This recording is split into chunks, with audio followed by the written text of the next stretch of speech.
Selamat datang para sahabat Satria Nusantara. Selamat berjumpa kembali. Kali ini kita akan membahas sejarah hubungan dinasti atau Wangsa Syailendra dengan Tibet. Wangsa atau dinasti Syailendra di Kerajaan Medang atau Mataram mulai menjalin hubungan erat dengan guru-guru Buddha di Tibet sejak pemerintahan Pramodawardhani dan Rake Pikatan Dia Saladu. Pada masa pemerintahan Pramodawardhani, dikirimlah seorang guru Buddha yang bernama Bhante Padmavaro untuk mempelajari ajaran Siddhartha Buddha Gautama, bahasa Pali, dan huruf Brahmin. Hubungan Wangsa atau dinasti Syailendra dengan guru-guru Buddha dengan dinasti Pala terus berlanjut ketika Balaputradewa memerintah di Kerajaan Sriwijaya. Balaputradewa menjadikan Palembang sebagai pusat pengembangan agama Buddha Mahayana di Asia Tenggara. Balaputradewa bekerja sama dengan Raja Dewa Pala yang berkuasa di Benggala untuk mengembangkan Buddha Mahayana, yakni sinkretisme agama Buddha dan agama Yunani atau Helenis.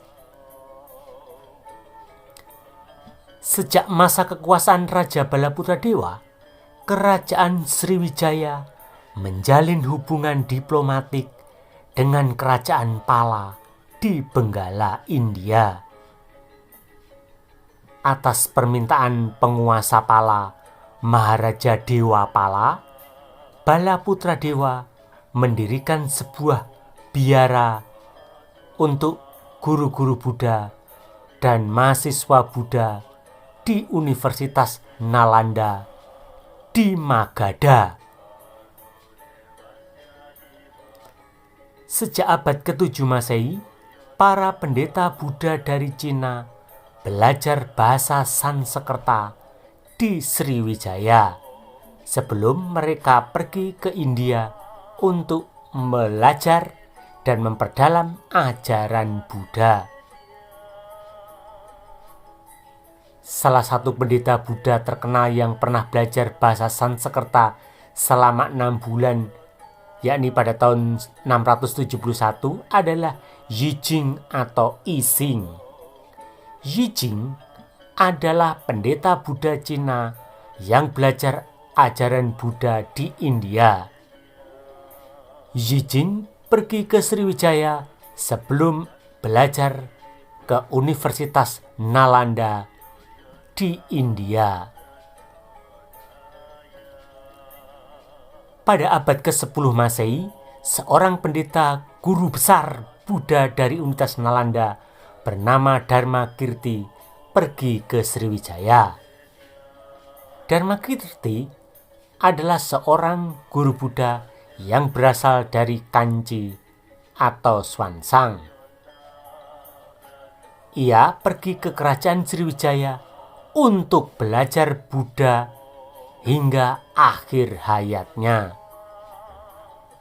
Dharmakirti mengikuti tradisi spiritual Buddha yang berkembang sejak abad ke-5 Masehi di Jawa pada masa Kerajaan Huling atau Kalingga, seperti yang tertulis dalam kitab Sangyang Kamahayanikan.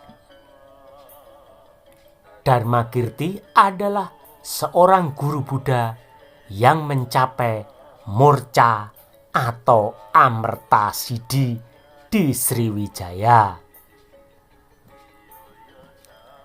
Sangyang Kamahayanikan adalah ajaran Buddha Wuning yang diajarkan oleh pendeta Janabhadra.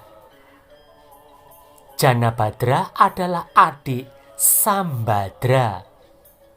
Sambadra adalah tokoh spiritual Jawa yang dalam legenda dikenal dengan sebutan Semar Badranaya.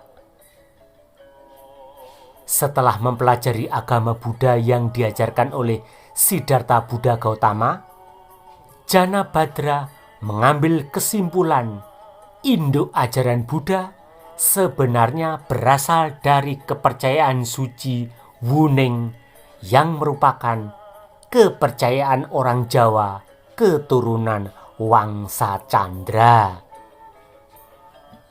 Maka tidak ada perbedaan yang mendasar antara ajaran Buddha dan ajaran Wuning. Janabhadra adalah seorang pendeta Buddha Wuning yang mencapai kesucian hidup. Jiwa raganya mengalami kesempurnaan atau moksa. Janabhadra adalah seorang samanera atau jiwa raganya melebur dalam kesempurnaan dan kembali bersatu dengan Tuhan Yang Maha Esa. Janabhadra tidak memiliki kuburan atau makam karena ia mencapai moksa. Orang Jawa menyebut Janabhadra mengalami morca. Ajaran Buddha Wuning yang membawa manusia pada kesempurnaan atau moksa diajarkan oleh Janabhadra kepada orang-orang Jawa. Spiritualisme inilah yang ditempuh oleh Dharmakirti, seorang pendeta Buddha dari Universitas Nalanda. Setelah pensiun dari Universitas Nalanda, Dharmakirti kemudian pergi ke Sriwijaya. Dharmakirti mempelajari dan mengikuti tuntunan Buddha yang diajarkan pendeta Wuning yakni Janabhadra. Dharmakirti merupakan seorang pendeta Buddha yang mengajarkan agama Buddha di kerajaan Sriwijaya. Teori yang diajarkan Dharmakirti sampai sekarang dipelajari di biara-biara di Tibet. Ia melakukan interpretasi logika dalam Buddha yang diajarkan oleh Dinaga yang merupakan pelopor logika dalam agama Buddha. Dinaga adalah seorang intelektual Buddha India dan menjadi salah satu pelopor logika dalam agama Buddha. Karya Dinaga meletakkan dasar bagi pengembangan logika deduktif dan menciptakan sistem logika serta epistemologi atau pramana. Guru Dharmakirti yang dianggap suci oleh masyarakat Tibet belajar Buddha di Sriwijaya. Penguasa Sriwijaya pada saat itu adalah Sri Kudamani Warma Dewa. Pangeran Atisa Dipankara dari dinasti Pala di Benggala juga pergi ke Sriwijaya untuk belajar dan berguru kepada Dharmakirti. Atisa tinggal di kota Malayagiri atau Malayapura di Sriwijaya selama 12 tahun lamanya. Atisa hidup antara tahun 982 hingga 1054 Masehi. Ia berguru kepada Dharmakirti di kerajaan Sriwijaya antara tahun 1011 hingga 1023 Masehi. Atisa kemudian pulang ke Benggala dan menyebarkan ajaran Buddha Tantrayana yang dikembangkan Dharmakirti.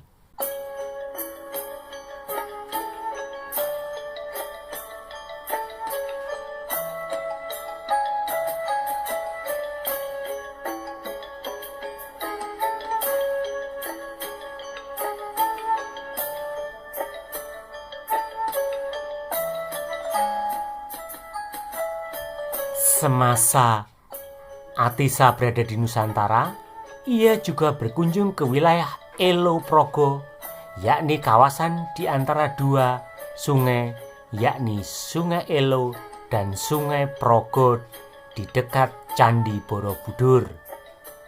Wilayah tersebut merupakan tempat para guru-guru Buddha mempraktekkan meditasi dan bertapa. Atisa mengunjungi candi-candi Buddha Mahayana seperti Candi Borobudur, Candi Mendut, dan Candi Kalasan yang merupakan candi-candi yang dibangun pada masa dinasti atau Wangsa Syailendra. Setelah belajar Buddha di Sriwijaya dan di Kerajaan Medang atau Mataram, selanjutnya Atisa mengembangkan ajaran Buddha Vajrayana atau Buddha Tantrayana yang diajarkan Pendeta Buddha Dharma Kirti. Atisa Dipankara berhasil menyebarkan agama Tantra Dharma Kirti yang dianggap sebagai ajaran Tantra yang khas Buddha ke Tibet. Ajaran Buddha Vajrayana berkembang pesat di Tibet hingga sekarang. Ia sendiri kemudian menjadi seorang guru besar yang giat menyebarkan ajaran Buddha Vajrayana di Tibet dan India. Karena itulah pemimpin spiritual Buddha Tibet, Dalai Lama, pernah mengatakan Jawa dan Sumatera memiliki hubungan atau ikatan batin yang kuat dengan Tibet. Karena guru-guru Buddha di Tibet berasal dari Nusantara. Pada masa kejayaannya, selain menguasai sejumlah wilayah di Nusantara, Kerajaan Sriwijaya juga memperluas kekuasaannya hingga Madagaskar dan Kepulauan Komoro di Afrika, Thailand Selatan, yakni di Suratani dan Patani, hingga ke Indochina. Di Thailand, Sriwijaya membangun Vihara Mahadatu di Jaya dan Vihara Mahadatu di Nakhon Sri Tamarat yang masih ada hingga sekarang. Patung Buddha yang dibangun di Thailand oleh Kerajaan Sriwijaya bergaya dinasti atau Wangsa Syailendra yang berkuasa di Kerajaan Medang atau Mataram. Di Sumatera, bekas peninggalan Kerajaan Sriwijaya yang masih tersisa sampai sekarang adalah Candi Muaro Jambi, Candi Muara Takus, dan Candi Gunung Tua. Demikianlah sejarah hubungan Wangsa atau dinasti Syailendra di Kerajaan Medang atau Mataram dan Kerajaan Sriwijaya dengan Tibet. Jangan lupa untuk like, memberikan komentar, men-share, dan men-subscribe channel ini. Anda juga dapat memberikan masukan, saran, dan usulan untuk pembahasan video-video selanjutnya. Sampai jumpa dengan video-video berikutnya. Salam dari admin Satria Nusantara.